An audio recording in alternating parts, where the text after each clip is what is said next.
Инхний хайрт чамдан энхэн захиа очих тэрхэн мөчийн мэндийг гал халуун өсөлттэйгээр хүргэе. Дэргэд минь байгаач дэндүү хол имшгээр санаж, дурлаж, хайрладаг сэтгэлээ хитгэн үгэнд багтаая гэж шийдсэн юм а. Өдөр бүр шинээр дурлуулдаг чамдаа би чин сэтгэлийн, чин хайрын үгсээ ийхүү чадан ядан холбож бичгийг хичээлээ. Бидний анх учирсан тэрэл цаг мөч хайрынхын тухайд суулааны азтан болохтой адил байсан гэдгийг би өдөр бүр мэдэрдэг хайрт. Чиний минь эмгтээлэг, айл, ухаалаг зан чанар, амьдралдаа хандах хандлага намайг чиний л тухай цаг мөч бүрт бодож гагцгүй чинийхэн төлөө амьдрах бодлыг минь сийлж байдаг юм шүү.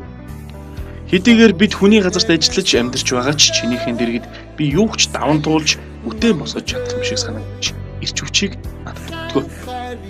Маш олон залуусын жишгээр бид хүний нутагт амьдралынхын төлөө зүтгэж нэг насныхаа хамтын амьдралыг амттай өнгөрөе гэдэг л чин хүсэлтэй.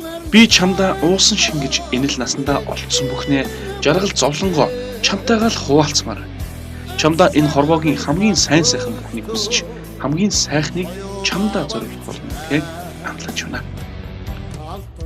Чимэн миний чимээгүй ирсэн хайр, чимэг гоёлгүй даруухан ирсэн жаргал ганцхан удаан амьдардаг хорвоо дээр гарыг чинь атгаж суусан хിവэр баймаар байна. Гал халуун хүслэж ихэнд чин шивнэ. Ганц хартлыг мартаж амьдр маадаа. Хүссэн бодсон зорилгоо биелүүлээд хүний нутгаас их орондоо очиж аз жаргалтай сайн сайхан амьдрнаа хайртай. Чиний Баачка хас.